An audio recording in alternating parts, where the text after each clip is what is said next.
এক ভাই আছেন, দুই ভাই আছেন, এত বিশাল মানুষের মজমা,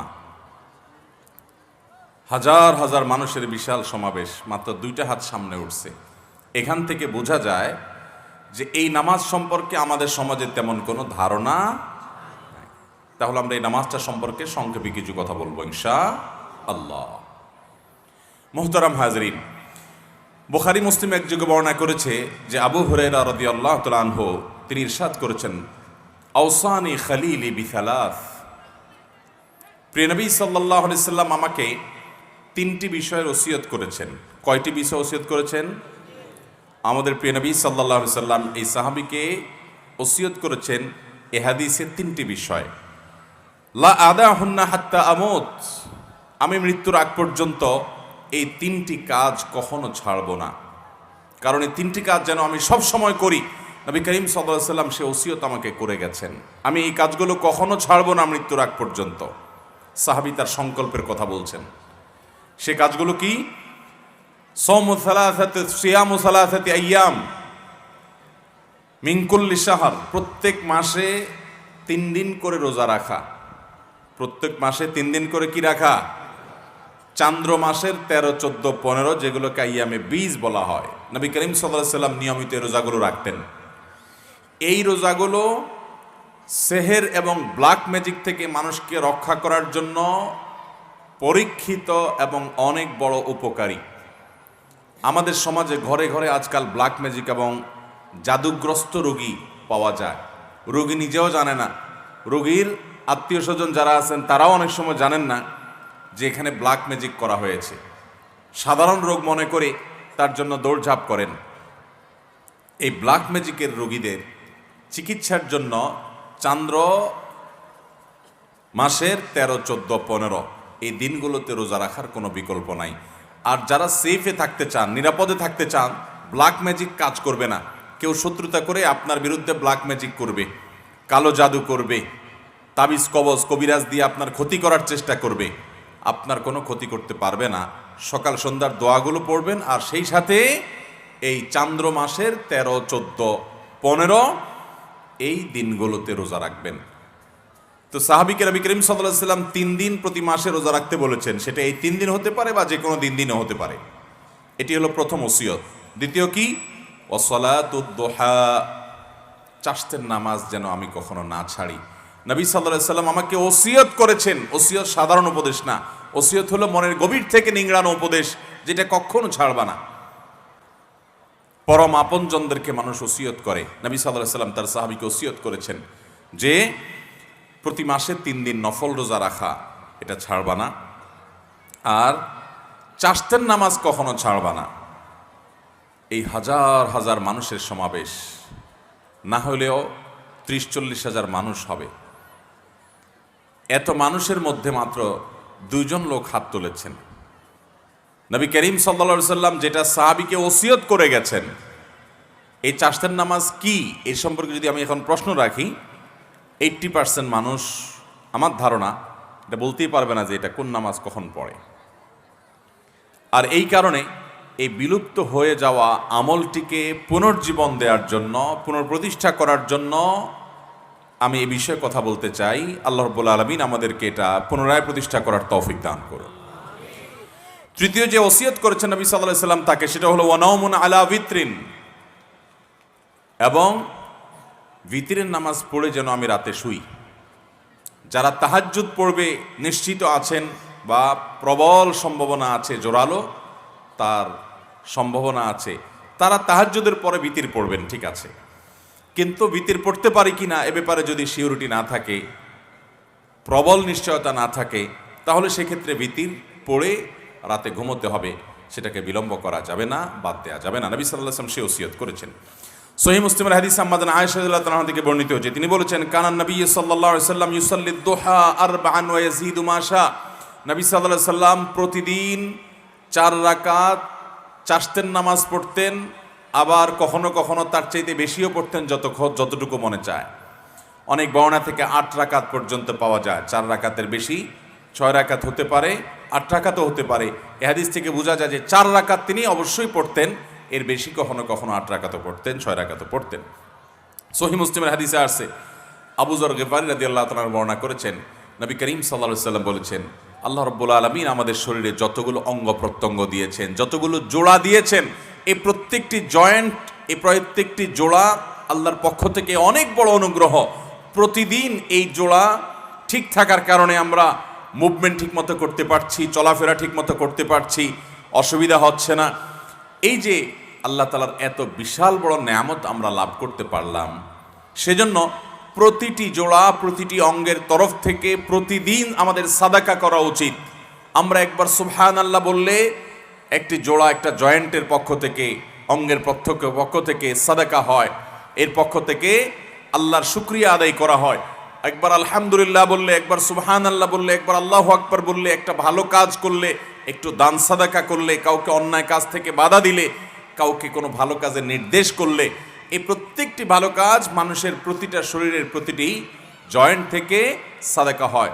এই যে মানুষের শরীরের শত শত জয়েন্ট, এই জয়েন্ট এবং জোড়া, এই অঙ্গ প্রত্যঙ্গগুলো থেকে প্রত্যেকটি থেকে আলাদা আলাদা করে প্রতিদিন যদি সাদাকা দিতে হয়, তাহলে কি পরিমাণ নেকামল করা লাগবে। এই হাদিসে নবী সাল্লাল্লাহু আলাইহি ওয়াসাল্লাম বলেছেন, মানুষের শরীরের প্রতিটি জয়েন্ট, জোড়া, প্রতিটি অঙ্গ প্রত্যঙ্গ থেকে একটি কাজ প্রত্যেকটির তরফ থেকে সাদাকা করার, শুকরিয়া আদায় করার কাজ করে দেয়। সেটা হলো, যদি কেউ সলাতুদ দুহা বা চাশতের নামাজ পড়ে, তাহলে এই একটি কাজ তার শরীরের সমস্ত জয়েন্টের তরফ থেকে সাদাকা হয়ে যায়।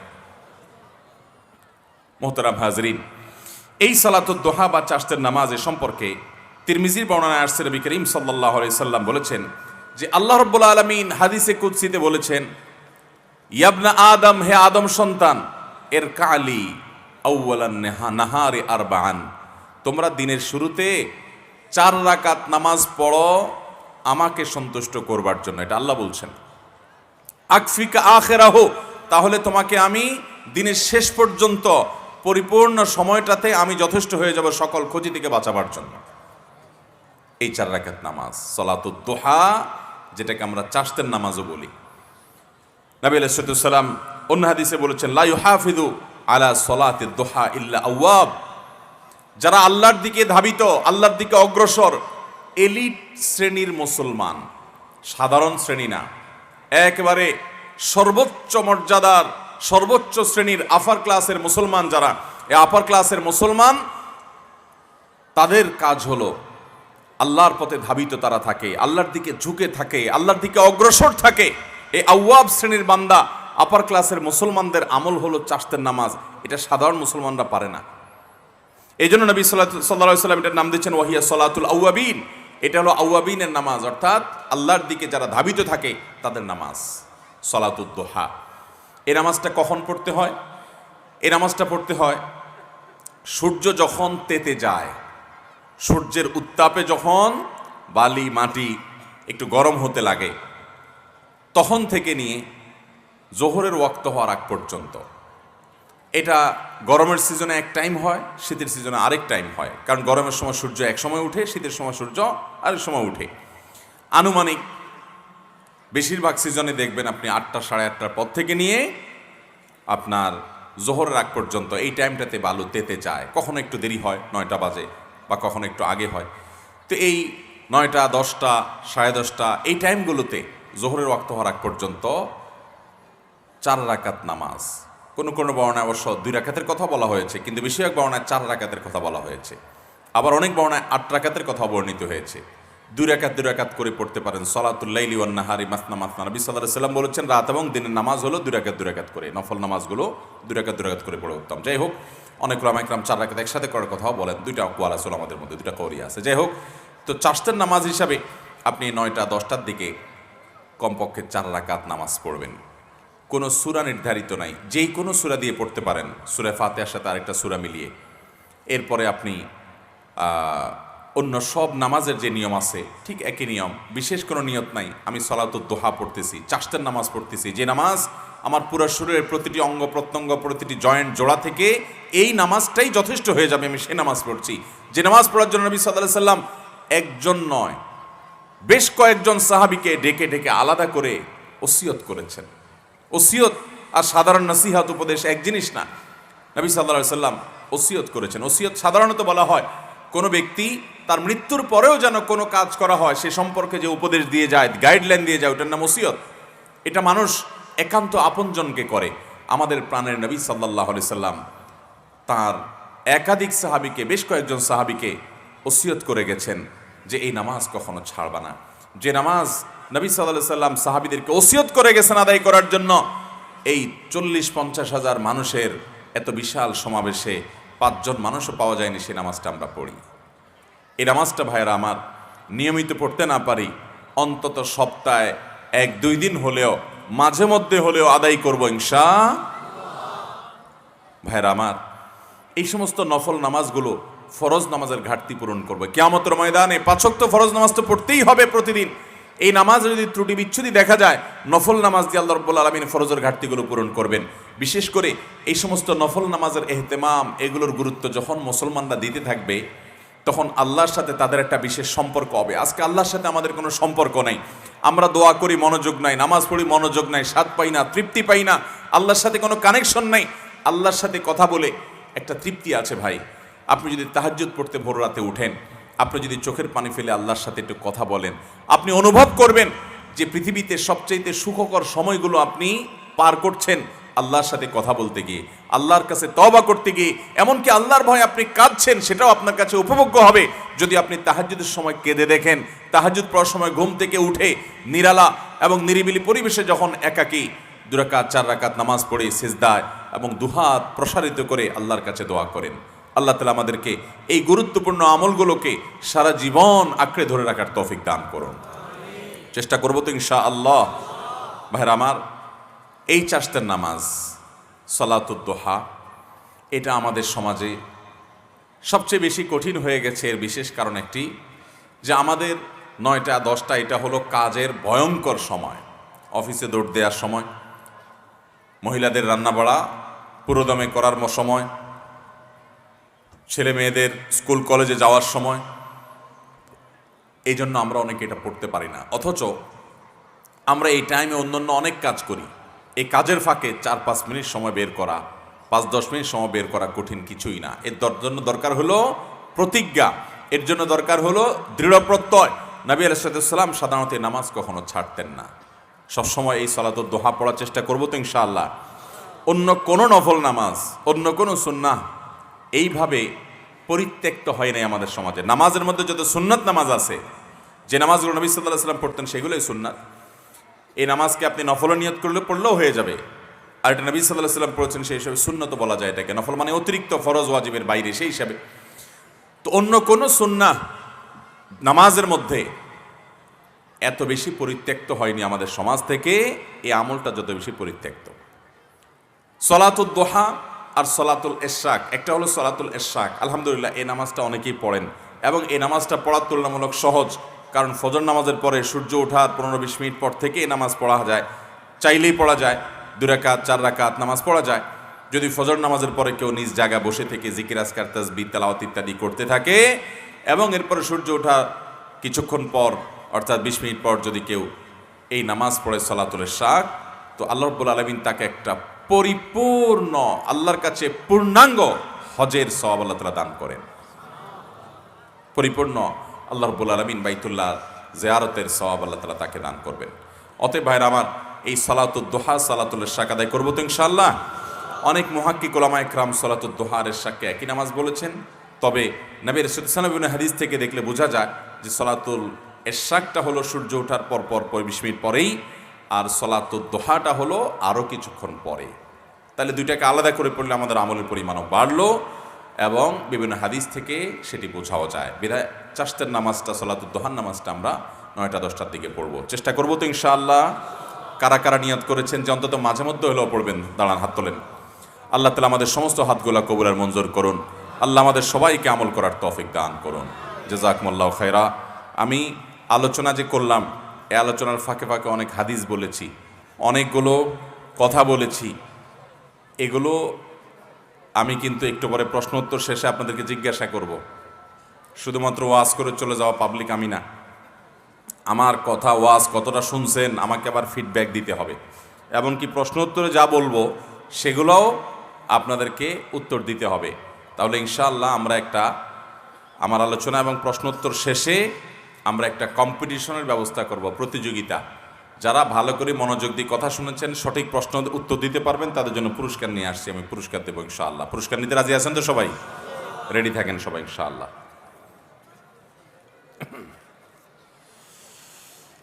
আল্লাহুম্মা সাল্লি আলা মুহাম্মাদ ওয়া আলা আলি মুহাম্মাদ কামা সাল্লাইতা আলা ইব্রাহিম।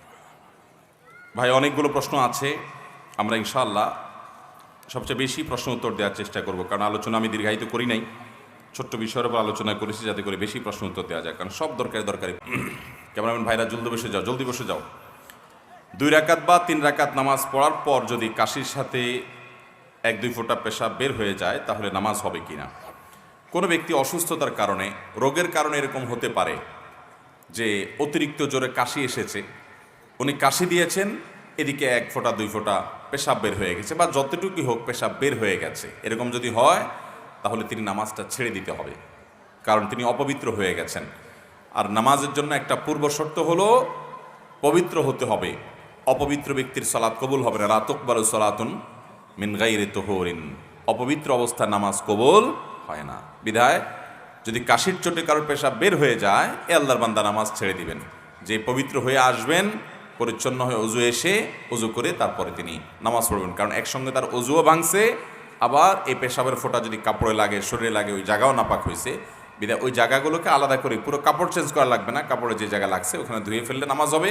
আর যদি কাপড়ে না লাগে তাহলে তো আর ধোয়ার প্রশ্ন নাই, কিন্তু অজু করে তাকে এসে নামাজ পড়তে হবে। এরপরে প্রশ্ন হলো, মহান আল্লাহর 2টি গুণ সম্পর্কে জানতে চাই, রহমান এবং রহিম। আর কোথায় তিনি রহমান, কোথায় তিনি রহিম, কাদের জন্য তিনি রহমান ও রহিম? রহমান এবং রহিম এই দুইটার অর্থ, মূল অর্থ একই। রহমত মূলধাতু থেকে উৎপন্ন, অর্থাৎ তিনি পরম করুণাময়। দুইটার মধ্যে কিছুটা পার্থক্য আছে। রহমান মানেও পরম করুণাময়, রহিম মানেও মূলত পরম করুণাময়। শুধুমাত্র পার্থক্য বোঝাবার জন্য ওলামায়ে কেরাম তর্জমা করার সময় পরম করুণাময়, অতিশয় দয়ালু এরকম পার্থক্য করেন, বাকি মূল জিনিস একই। অতিশয় দয়ালু যিনি, পরম করুণাময়ও তিনি, একই কথা প্রায়। তারপরও পার্থক্য আছে। পার্থক্য হলো রহমান আদ-দুনিয়া ওয়াল আখিরাহ, আল্লাহ রাব্বুল আলামিন দুনিয়াতে যে অনুগ্রহ করেন, মুসলমানের প্রতি অনুগ্রহ করেন, অমুসলমানের প্রতিও অনুগ্রহ করেন। এই উভয় জগতের অনুগ্রহটাকে রহমান বলা হয়। রহমানের রহমতটা মুসলমান, অমুসলমান, দুনিয়া, আখেরাত সব জগতের রহমতকে বুঝায়। আর রহিমের রহমতটা শুধু আখেরাতের রহমতকে বুঝায়, যেটা শুধু মুসলমানদের জন্য, ইমানদারদের জন্য রিজার্ভ, জান্নাতের জন্য রিজার্ভ। সেদিন কোনো বেঈমানের প্রতি রহম করা হবে না। তো আল্লাহ রাব্বুল আলামিনের রহিমের এই সিফতটা, এটা প্রকাশিত হবে আখেরাতে, আর রহমানের সিফতটা দুনিয়াতেও প্রকাশিত হয়, আখেরাতেও প্রকাশিত হবে। আল্লাহু আ'লাম বিসওয়াব। এরপরে প্রশ্ন হলো, মুক্তিপ্রাপ্ত দলের আলামত কি হতে পারে? কোরআন ও হাদিসের আলোকে জানালে উপকৃত হব ইনশাআল্লাহ। ভাইরা আমার, দুনিয়াতে অনেক মুসলমান আছেন, অনেক গ্রুপ, অনেক মত, অনেক মুখরোচক স্লোগানধারী মুসলমান আছে।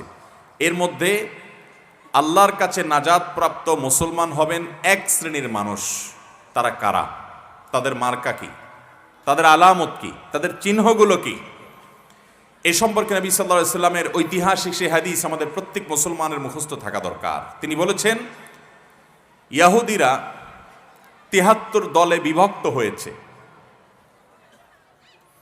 আর আমার উম্মত তারা ৭২ দলে বিভক্ত হবে। এই ৭২টি গ্রুপ, ৭২টি দলের মধ্যে একটি দল বা একটি গ্রুপ থাকবে, একটি বিশেষ শ্রেণী থাকবে। দল না বলে শ্রেণী বললে ভালো।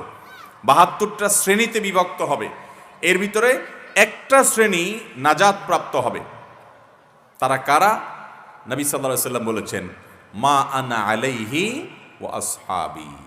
যেই শ্রেণীটি আমি যা রেখে গেলাম, যা বলে গেলাম, যা করে গেলাম, অর্থাৎ নবী আলাইহিস সালামের সুন্নাহ, এটাকে যারা আঁকড়ে ধরে, মেনে চলে, ও আসহাবি, এবং আমার সাহাবিরা বলতে সাহাবিদের টোটাল জামাতে সাহাবা, সমগ্র সাহাবিদের যে সিদ্ধান্ত, তাদের যে আমল, তাদের যে ব্যাখ্যা বিশ্লেষণ করা এবং সুন্নাহর ব্যাপারে, সেগুলোকে যারা আঁকড়ে ধরে, নবী সাল্লাল্লাহু আলাইহি সাল্লামের যারা অনুসরণ করে এবং সাহাবীদের সামগ্রিকভাবে পুরো জামাতের বিষয়গুলোকে, আমলগুলোকে, তাদের নির্দেশনাগুলোকে যারা আমলে নিয়ে চলে, তাদেরকে নবী সাল্লাল্লাহু আলাইহি সাল্লাম বলেছেন এই মার্কা যাদের মধ্যে আছে এরা নাজাত প্রাপ্ত হবে।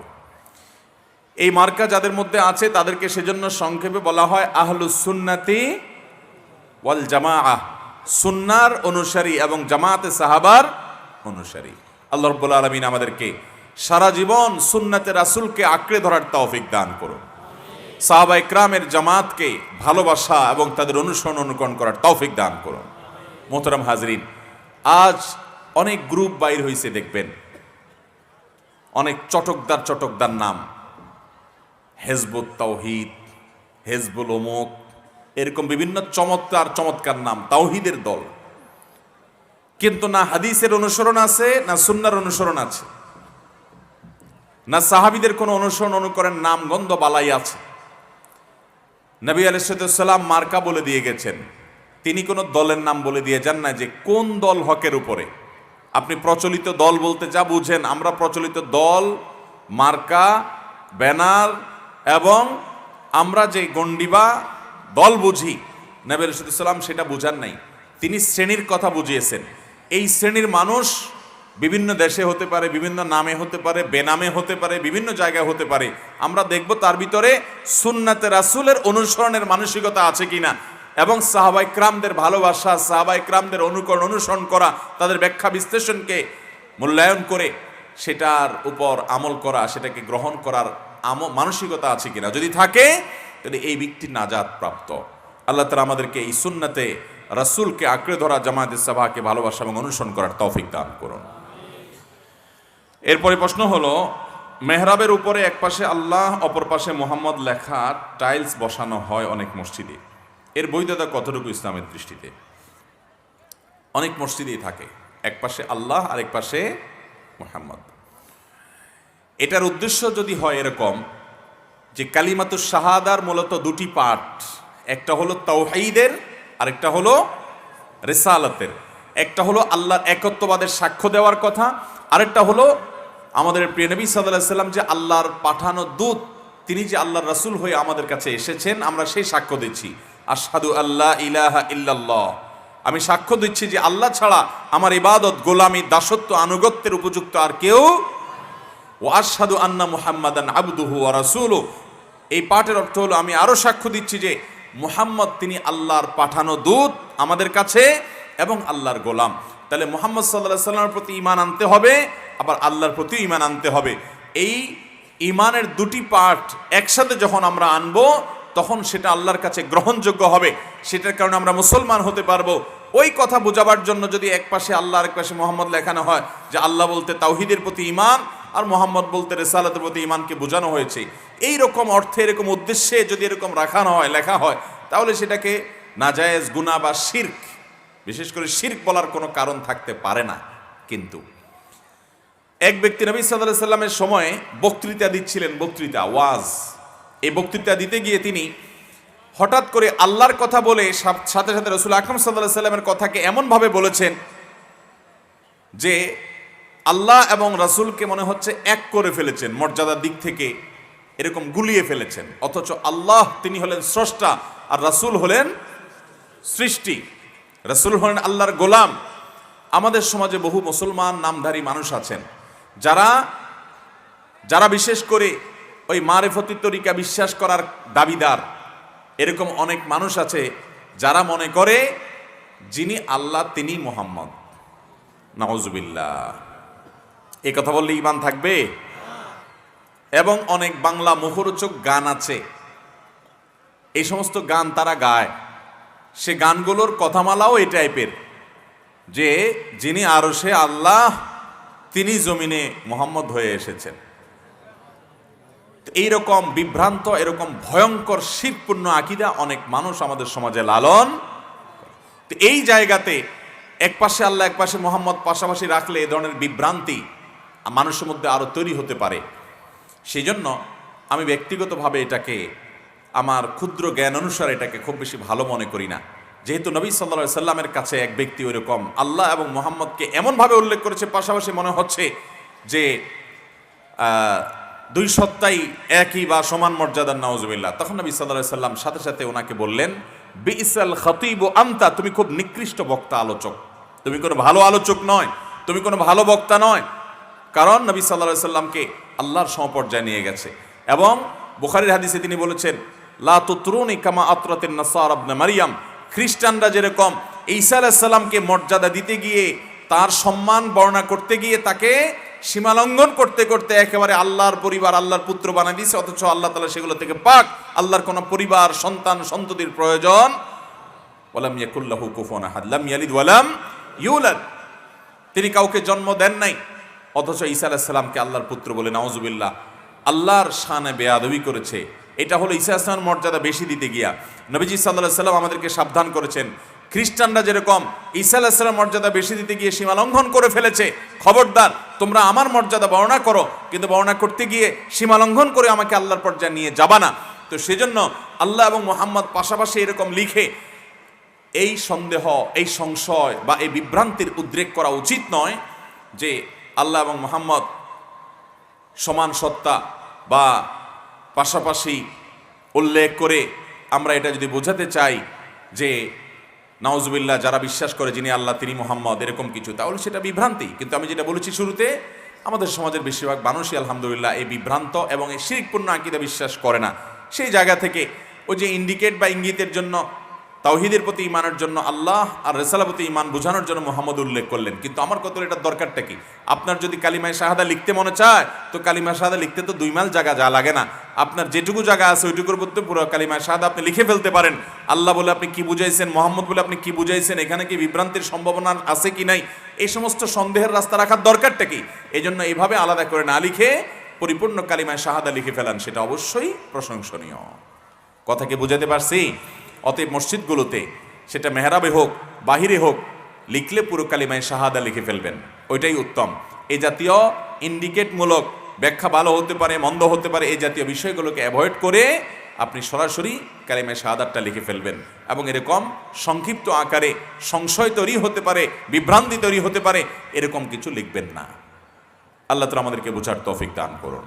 আরেকটা গুরুত্বপূর্ণ বিষয় হলো, মসজিদের মেহরাবে এবং মসজিদের সামনের দেয়াল যেটা কেবলার সাইডে থাকে, এখানে খুব বেশি লেখাজোখা, খুব বেশি আপনার জাঁকজমকপূর্ণ কিছু রাখাও সুন্নাহর খেলাফ।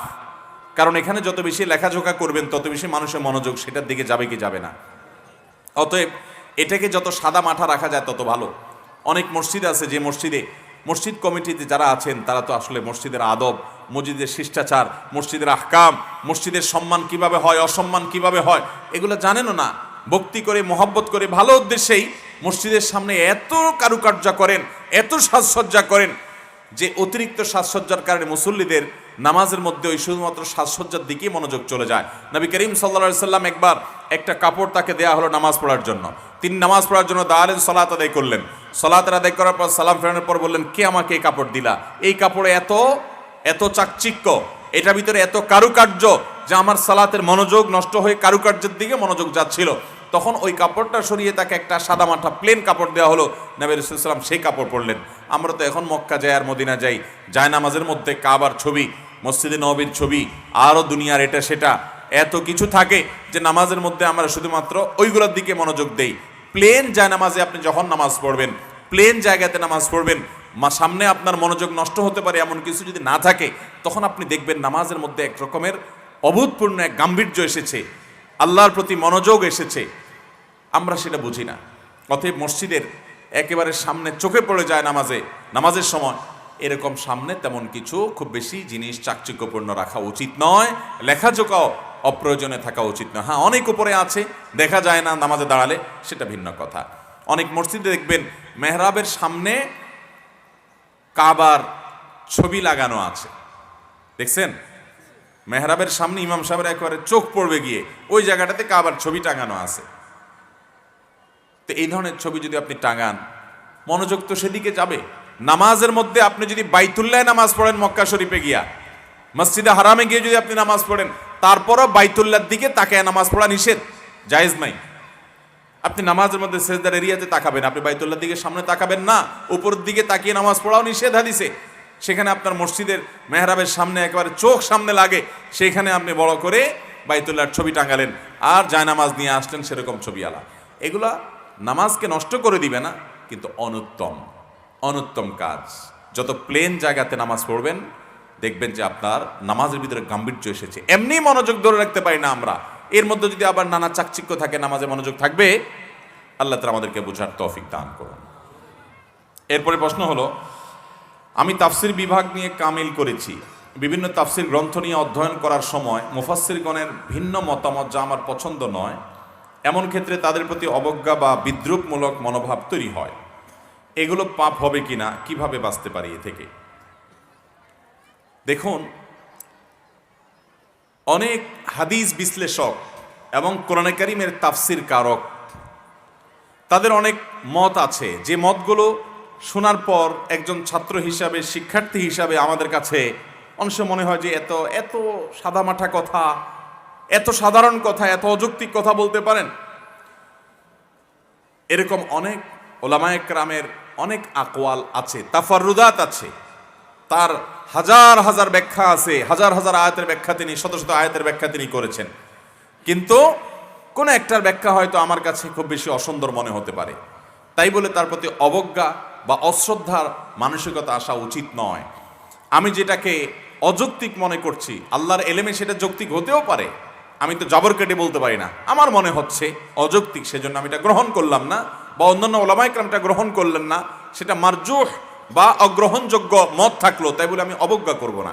তারপর নিজের অজান্তে অনিচ্ছাকৃতভাবে এই মতের প্রতি যে তাচ্ছিল্য ভাব আসে, যে না এটা কোনো মত হলো না, এটাকে আমি ইগনোর করে গেলাম, তাচ্ছিল্য না বলে বলতে পারি এটাকে ইগনোর করে গেলাম, এটাকে আমি পাত্তা দিলাম না, এর কারণে গুনাহ হবে না। কিন্তু আমার ভিতরে যদি অবজ্ঞা আসে, অশ্রদ্ধা আসে, যে উনি কেমন মানুষ, এটা কেমন কথা হলো, তাহলে এটা আমার সীমাবদ্ধতা, এটা আমার ত্রুটি, এটা আমার বিচ্যুতি। একজন মুহাক্কিক আলেম, তার কোনো মত আমার কাছে অপছন্দনীয় হতেই পারে, তাই বলে তার প্রতি অশ্রদ্ধা এটা মনের ভিতরে আনা যাবে না। আনলে এটা নিজের ত্রুটি, ইস্তেগফার করতে হবে আল্লাহর কাছে, তবে নিজের অজান্তে এরকম কিছু আসলে গুনাহ হবে না। তারপর সংগ্রাম করতে হবে, নিজের সাথে চেষ্টা করতে হবে যাতে করে এরকম অশ্রদ্ধা না আসে। কোন তাফসির গ্রন্থ বিশুদ্ধ ও নির্ভরযোগ্য? আল্লামা জামাখশরীর তাফসিরে কাশফ কতটুকু নির্ভরযোগ্য? তাফসিরে কাশফ ছাড়া আরো বহু তাফসির আছে। তাফসির জগতে সবচেয়ে নির্ভরযোগ্য তাফসির এবং প্রসিদ্ধ তাফসিরগুলোর ভিতরে একটা হলো তাফসিরে ইবনে কাসির, তাফসিরে তবারি, তাফসিরে আপনার কুরতুবী, আর অনেক তাফসির আছে। এর ভিতরে আল্লামা জামাখশরীর তাফসিরে কাশফ, এই তাফসিরে কাশফে কোরআনের অসাধারণ অনেক নিগূঢ় রহস্যকে গবেষণা করে তিনি বের করে নিয়ে এসেছেন, যেটা অনেক মুফাসসিররা পারেন নাই। এই জন্য তাফসিরে কাশফের নিগূঢ় রহস্য এবং তত্ত্বগুলো আবিষ্কার করার ক্ষেত্রে অন্য সকল তাফসির থেকে এটা স্বতন্ত্র। কিন্তু যেহেতু তাফসিরে কাশফের রচয়িতা আল্লামা জামাখশরী একজন মুতাজিলা ছিলেন, এই জন্য ইমাম ইবনে তাইমিয়া, ইবনুল কাইয়িম, বিশ্ববিখ্যাত পরবর্তীকার বিভিন্ন ইমামগণ এই তাফসিরে কাশফের রচয়িতা আল্লামা জামাখশরী সম্পর্কে এবং তার এই তাফসিরে অনেকগুলো জায়গায় আহলুস সুন্নাহ জামাতের আকীদার পরিপন্থী অনেক কথা তিনি বলেছেন, সেগুলোর খণ্ডন করেছেন। যেমন মুতাজিলারা মনে করে কেউ যদি কাবিরা গুনাহ করে মারা যায় সে চিরকাল জাহান্নামে থাকবে, অথচ আহলুস সুন্নাহ জামাতের আকীদা এটা না, যদি সে ঈমানদার থাকে এবং কাবিরা গুনাহ করে মারা যায় আল্লাহ একসময় মাফ করে তাকে জান্নাতে দিতে পারেন। বিধায় এই তাফসিরের অন্য সব তাফসিরের মতো এখানকার কিছু আপত্তির জায়গা আছে, যেগুলো আহলুস সুন্নাহ জামাতের উলামায়ে কেরাম চিহ্নিত করেছেন, বাকিগুলো আপনি গ্রহণ করতে পারেন। এরপরে প্রশ্ন হলো, স্মরণ শক্তি বৃদ্ধির জন্য কি করা দরকার? ছাত্রদের এই প্রশ্নটা সবচেয়ে বেশি থাকে। অবশ্য আজকাল ছাত্র বলে কোনো কথা নেই, সব বয়সের নারী পুরুষ আমাদের আজকাল কিছু মনে থাকে না। এই মনে না থাকার অন্যতম একটা কারণ হলো আমাদের এই ব্রেইনটাকে আমরা শত শত বেহুদা কাজে এঙ্গেজ করে ফেলছি, ঠিক না বেঠিক? মোবাইল ফোন, ফেসবুক, ইউটিউব সহ এত সব বেহুদা কাজ আমরা করি। এক একজনের ফেসবুকে ফ্রেন্ড লিস্টে 5,000 মানুষ, 5,000 বন্ধু যদি কারোর থাকে, এই লোকের জীবনে আর কিছু কাজ করাই তো সম্ভব না। এই বন্ধুর হক আদায় করতে করতে তো শেষ। এক বন্ধুর পোস্টে লাইক দেন নাই কেন, সে নাখুশ হয়ে গেছে। আরেক বন্ধু বললো আমার বিরুদ্ধে পোস্ট, সেখানে তুমি লাইক দিলা কেন, সে নাখুশ হয়ে গেছে। আরেকজন বললো তোমার পোস্টে আমি কমেন্ট দিয়ে আসলাম, তুমি আমার পোস্টে কেন দিলা না। আরেকজন বললো ইনবক্সে আমি নক করলাম, তুমি রিপ্লাই দিলে না কেন। এই বেহুদা কাজ করতে করতে দরকারি কাজ করার সময় আজকাল আমাদের সময়গুলো শয়তান এভাবে শেষ করে ফেলছে। মোবাইল এবং ফেসবুককে যদি আপনি নিয়ন্ত্রণ করতে না পারেন তাহলে এটা ব্যবহার করাই আপনার জন্য জায়েজ নাই। এই মোবাইল ফোন যদি আপনাকে ডাইরেক্ট বানিয়ে ফেলে, আপনার সময় নষ্ট করে ফেলে, তাহলে এটার কারণে বরং আল্লাহর কাছে আপনার জবাবদিহি করা লাগতে পারে। বিধায় এগুলো থেকে বেঁচে থাকতে হবে। যাই হোক, স্মরণশক্তি বৃদ্ধি হওয়ার জন্য সর্বপ্রথম যে আমলটার কথা বলবো সেটা হলো তাকওয়া, আল্লাহর ভয়, হারাম কাজ থেকে বেঁচে থাকার প্রবণতা। এটা আপনার মধ্যে যদি খুব বেশি আনতে পারেন তাহলে আপনাকে আল্লাহ রাব্বুল আলামিন স্মরণশক্তি বৃদ্ধি করাবেন, এলেম দান করবেন, জ্ঞান দান করবেন। আল্লাহ বলেছেন ওয়াত্তাকুল্লাহা ইউআল্লিমুকুমুল্লাহ, তোমরা আল্লাহকে ভয় করো, আল্লাহ তাআলা তোমাদেরকে এলিম দান করবেন। সাহাবা একরাম নবী করিম সাল্লাল্লাহু আলাইহি সাল্লাম থেকে হাদিস শুনতেন, তারা যেভাবে মনোযোগ দিয়ে হাদিস শুনতেন মনে হতো কোনো মরা কাঠ বসে আছে, পাখি এসে তাদের মাথার উপরে বসতে পারবে, এইভাবে মনোযোগ দিয়ে হাদিস শুনতেন। এবং তাদের দীর্ঘ হাদিস নবী সাল্লাল্লাহু আলাইহি সাল্লাম থেকে একবার শুনতেন, পুরোটা মুখস্থ হয়ে যেত। তাকওয়া ছিল তাদের মধ্যে। মুসলমান আল্লাহ রাব্বুল আলামিনের পক্ষ থেকে সাহায্য পাওয়ার জন্য হারাম থেকে বাঁচার মানসিকতা থাকতে হবে, তাকওয়া থাকতে হবে। দ্বিতীয়ত, কিছু খাবার আছে যে খাবারগুলো স্মরণশক্তি বৃদ্ধি করার জন্য মুহাক্কিক ওলামায়ে কেরাম, ইসলামের সোনার যুগের অনেক মনীষীগণের অনেক বক্তব্য উক্তি পাওয়া যায়। যেমন কিশমিশের কথা অনেক ওলামায়ে কেরাম বলেন যে এটা যত বেশি খাওয়া হয়, বেশি পরিমাণে কিশমিশ খেলে স্মরণশক্তি বৃদ্ধি হয়। আদার কথা অনেকে বলেছেন। আধুনিক যুগে অনেক গবেষকরা গবেষণা করে অনেক খাবার বের করেছেন যে এই সমস্ত খাবারগুলো এগুলোতে স্মরণশক্তি বৃদ্ধি পায়। স্মরণশক্তি বৃদ্ধির জন্য তৃতীয় আরেকটা গুরুত্বপূর্ণ বিষয় হলো সময় মতো ঘুমানো। আমাদের বেশিরভাগ ছাত্ররা দেখবেন রাত 12টা 1টা 2টা পর্যন্ত বই পড়ে, এরপরে দেয় ঘুম, সকাল 9টায় উঠে ফজর নামাজ নাই। ঠিক না ভাই? ঠিক। এই যদি অবস্থা হয় তো আপনার স্মরণশক্তি কোত্থেকে বাড়বে? স্মরণশক্তি বৃদ্ধি হওয়ার জন্য অনেক গুরুত্বপূর্ণ একটা আমল হলো টাইমলি ঘুমানো, সুন্নাহ লাইফস্টাইলকে ফলো করা। আপনি খাবারের ক্ষেত্রে সুন্নাহ লাইফস্টাইল ফলো করেন, পেটের 3 ভাগের 1 ভাগ খাবার, 1 ভাগ পানীয়, আর 1 ভাগ খালি রাখেন। সালাদ টালাদ জাতীয় খাবার বেশি করে খান, তাহলে পানীয়র কাজ হয়ে যাবে। সামান্য খাবার খান, বেশি পরিমাণে সালাদ খান, তাহলে পানীয় হয়ে গেল, খাবার হয়ে গেল, আর একটু খালি রাখেন। এই সুন্নাহটার উপর আমল করা যে কত কঠিন। খালি রেখে আবার উঠবো কেমনে? এত আইটেম আবার খালি রাখি উঠি কেমনে? ভাইরা আমার, এখন অবশ্য ডাক্তাররা যখন আমাদেরকে ফজিলত বলা শুরু করে দিছে, হুজুরদের ফজিলতে কাজ হয় নাই, ডাক্তাররা যখন বলা শুরু করে দিছে যে বেশি খাইলে খবর আছে, শরীরে তেল চর্বি থাকলে খবর আছে, এই জন্য খানা কন্ট্রোল করেন। এখন মাশাআল্লাহ অনেকে খানা কন্ট্রোল করতেছে।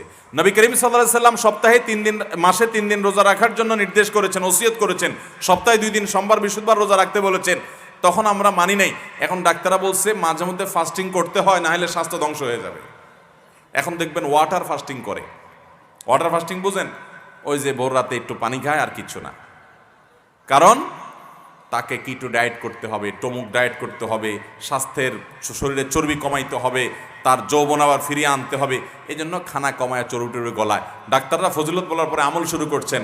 আর আমাদের নবী সাল্লাল্লাহু আলাইহি ওয়াসাল্লাম 1.5 বছর আগে বলে রেখে দিয়েছে, সুন্নাত মানার মধ্যে কল্যাণ আছে, উপকারিতা আছে, না মানাতে ক্ষতি আছে, কোনো সন্দেহ। অতএব স্মৃতিশক্তি বৃদ্ধির জন্য সুন্নাহ লাইফস্টাইল, সেটা খাওয়ার ক্ষেত্রেও এবং আপনার ঘুমের ক্ষেত্রেও। আমরা এই যে করোনার সময় যখন ডাক্তাররা অনেকে বলতে শুরু করলেন, অনেক গবেষকরা আমাদেরকে জানালেন যে রাতের 10টা থেকে 2টা পর্যন্ত এই টাইমের ঘুমটা মানুষের শরীরে ইমিউন সিস্টেমকে স্ট্রং করে, রোগ প্রতিরোধ ক্ষমতাকে বৃদ্ধি করে। তখন মাশাআল্লাহ অনেকেই দেখবেন যে করোনার সময় তাড়াতাড়ি রাত্রে শুয়ে যেত, কারণ মরার ভয়ে, করোনা ধরে ফেলবে, মরে যাবে, এই জন্য তাড়াতাড়ি ঘুমায় যেত। আর নবী করিম সাল্লাল্লাহু আলাইহি সাল্লাম সেই 1450 বছর আগে আমাদেরকে বলে গেছেন, রাতে এশার পরে আর কোনো আলাপ সালাপ না করে খুব দ্রুততার সাথে শুয়ে পড়ো, যাতে করে তুমি রাতভর ঘুমাতে পারো। রাতভর ঘুমালে কি হবে? মানুষের ব্রেন সতেজ থাকবে, মানুষের স্মৃতিশক্তি বৃদ্ধি পাবে, সুস্থ থাকবে, শরীরে রোগ প্রতিরোধ ক্ষমতা বৃদ্ধি পাবে। এখন এত রোগ, এত হাসপাতাল দিন দিন বাড়তেছে, কিন্তু রোগীর সংখ্যা কমতেছে না, রোগীর সংখ্যা দিন দিন আরো। বাংলাদেশে মানুষের সংখ্যা, জনসংখ্যা দিন দিন সে হারে বাড়ছে না, যেই হারে হাসপাতালের সংখ্যা বাড়ছে। জনসংখ্যা কিন্তু আস্তে আস্তে কমছে, আমাদের প্রেডিকশন বলছে আরো কমে যাবে। অথচ হাসপাতালের সংখ্যা বাড়ছে, কিন্তু হাসপাতালে রোগীর ভিড় কমছে না, রোগীর ভিড় দিন দিন আরো বেড়ে চলেছে। এর অন্যতম একটা কারণ হলো আমরা সুন্নাহ সম্মত লাইফস্টাইল পরিহার করেছি। ভাইরা আমার, সেজন্য সুন্নাহসম্মত লাইফস্টাইল গ্রহণ করবো তো ইনশাআল্লাহ। রাতে তাড়াতাড়ি শুয়ে পড়বেন। এই মোবাইল ফোন আমাদের জানের শত্রু হয়ে গেছে। 12টা 1টা পর্যন্ত দুই হাতে মোবাইল ধরে টিপতে টিপতে মোবাইলের মুনাজাত করতে করতে আমাদের ঘুম আসে না। কিন্তু ফজরের সময় যখন উঠা দরকার তখন দেখা যায় যে আর ঘুম ভাঙে না, শয়তান তখন ঘুম পাড়ায় দেয়। রাতের প্রথম প্রহরে তাড়াতাড়ি ঘুমায় পড়বেন, ভোরে উঠে পড়ালেখা করবেন। এদেশে যে হেফজখানা মাদ্রাসাগুলো আছে, আপনাদের এলাকায় হেফজখানা মাদ্রাসা আছে না নাই? একটু যায় দেখেন ছাত্ররা কখন পড়ে জানেন? হাফেজ ছাত্ররা কখন পড়ে? এই 30 পারা কোরআন হাফেজ ছাত্রদের, মাত্র 7 বছর 8 বছরের পোলাপান, তাদের বুকে 30 পারা কোরআন আছে। আপনি চেষ্টা করে দেখেন তো 30 পারা তো দূরের কথা, 2 পারা মুখস্থ রাখতে পারেন কিনা? এই ছেলেরা আপনি দাঁড়ায়া বলবেন 30 পারা শুনায় দাও। অনেক হাফেজ আছে আপনাকে সকালে ফজরের পরে দাঁড়াবে, রাত 10টা 11টা পর্যন্ত এই পুরো টাইম পড়তে থাকবে। মাঝখানে শুধু নামাজ পড়বে আর খাবে, ইস্তিনজা যাবে, টয়লেটে যাবে, আর পুরো টাইম পড়ে যাবে। 30 পারা একটানা শুনায় দিবে।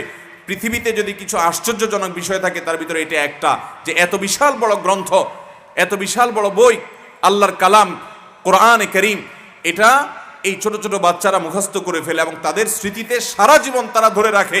রমজানের তারাবিতে আপনারা দেখেন দাঁড়ায় 30 পারা তারা শোনায় দেয়। এই যে মিরাকল তাদের মধ্যে, এর মূল রহস্যের বিষয়টা কি জানেন? অন্যতম একটা, এটা তো কোরআনের জীবন্ত মুজিজা। এর একটা বিশেষ রহস্য এটাও যে এই শিক্ষার্থীরা, হাফেজরা মাদ্রাসাগুলোতে রাতে বেশি রাত করে পড়ে না। এশার পরে দ্রুততার সাথে তারা শুয়ে পড়ে, ওই ভোর রাতে উঠে যায়, তখন উঠে পড়ে। আপনি 2-4 দিন পরীক্ষা করে দেখেন, রাতে তাড়াতাড়ি ঘুমায় পড়েন, 6-7-8 ঘন্টা ঘুমান ভালো করে, ফ্রেশ হওয়ার পর ফজরের আজানের পরে উঠে যান। উঠার পর আপনি ওই ভোর রাতে একটু পড়তে বসেন বই নিয়ে, দেখবেন মাইন্ডটা কত ফ্রেশ। যেটা পড়বেন ওইটাই গেঁথে যাবে। স্মৃতিশক্তি ধরে রাখার জন্য এই সুন্নাহ লাইফস্টাইলে কোনো বিকল্প নেই। সেই সাথে অহেতুক বেহুদা কাজ ছেড়ে দিতে হবে। যত ফালতু কাজ ছাড়বেন তত বেশি স্মৃতিশক্তি আপনি ধরে রাখতে পারবেন। এখন আপনার মাথা কত কিছুতে এঙ্গেজ করবেন আপনি, আপনার ফেসবুক, আপনার ইউটিউব, আপনার টুইটার, আপনার টিকটক, আপনার ইমো, আপনার হোয়াটসঅ্যাপ। আরে বাপরে বাপ, এত কিছুর হক আদায় করতে করতে ইমোতে 10টা নোটিফিকেশন এসে আসে, হোয়াটসঅ্যাপে 15টা নোটিফিকেশন এসে আসে, ফেসবুকে 20টা এসে আসে, তারপরে আপনার ইউটিউব চ্যানেলে 20টা 50টা নোটিফিকেশন এসে আসে। একটা একটা করে চেক করলেন, এগুলোর হক আদায় করলেন। মা বাপ ভাই বোন, খাওয়া দাওয়া, কাজ কাম, পড়া লেখা, নামাজ রোজা, সেগুলো তো আছেই। এর বাইরে এই ফালতু ব্যস্ততা যদি এত থাকে তো আপনার ব্রেন কাজ করবে কোত্থেকে? আল্লাহ তাআলা আমাদেরকে অনর্থক এবং বেহুদা কাজগুলো থেকে বেরিয়ে আসার তৌফিক দান করুন। এরপরে প্রশ্ন হলো, বর্তমানে আমরা যুব সমাজ একটি জিনিসের প্রতি খুব বেশি অবহেলিত, সেটা হচ্ছে নামাজ ও দিনের প্রতি। আর 2টা জিনিসের প্রতি খুব বেশি আসক্ত, সেটা হচ্ছে নারী ও সিগারেট। উক্ত জিনিসগুলো শাস্তি ও মুক্তির উপায় সম্পর্কে বলুন। আমরা ইতিমধ্যে মোবাইলের কথা বলেছি, মোবাইলের আসক্তিটা সবচেয়ে বেশি। এটা ঠিক যে নামাজের প্রতি আমাদের আগ্রহ নাই। ভাইরা আমার, মুসলমানের কাছে আল্লাহর জমিনে নামাজের চাইতে গুরুত্বপূর্ণ আর কোনো কাজ নাই। নবী করিম সাল্লাল্লাহু আলাইহি সাল্লামের জীবনের শেষ ওসিয়ত কি ছিল জানেন? শেষ কথা, আসসালাহ আসসালাহ ওয়া মা মালাকাত আইমানুকুম। এই কথা বলতে বলতে দুনিয়া থেকে চলে গেছে। নামাজ এ ব্যাপারে তোমরা লক্ষ্য রাখবে। আমি এই মাহফিলে মঞ্চে আসার আগে খাচ্ছিলাম, এক ভাই পাশ থেকে বলছিলেন আজকে 50,000 মানুষ সবাই আসছে, এর ভিতরে 1,000ও আগামীকাল ফজর নামাজ পড়বে কিনা আমার সন্দেহ। এটাই আল্লাহর বান্দা বলছেন। এখন তার এই কথাটাকে মিথ্যা প্রমাণ করতে পারেন আপনারা। কয়জন আছেন সত্যি আগামীকাল ফজরের নামাজ পড়বেন, জান যায় জীবন যাক, প্রতিজ্ঞা করছেন এই মজলিসে যে আজকে ফজর নামাজ পড়বই? কয়জন আছেন দেখে হাত তোলেন। সবাই? আল্লাহ তাআলা সবাইকে পড়ার তৌফিক দান করুন। মাশাআল্লাহ। এখানে যদি সবাই মুসলমান, নামাজ পড়া ছাড়া মুসলমান থাকার কোনো সুযোগ আছে? অতএব ফজর নামাজ পড়বেন ভাইরা আমার। ফজর নামাজ পড়ার জন্য আপনাকে রাতে তাড়াতাড়ি শুইতে হবে। এই নামাজের প্রতি অবহেলা, মোবাইল ফোনের প্রতি আসক্তি, এগুলো আমাদের ধ্বংস ডেকে আনবে। আল্লাহ আমাদের বোঝার তৌফিক দান করুন।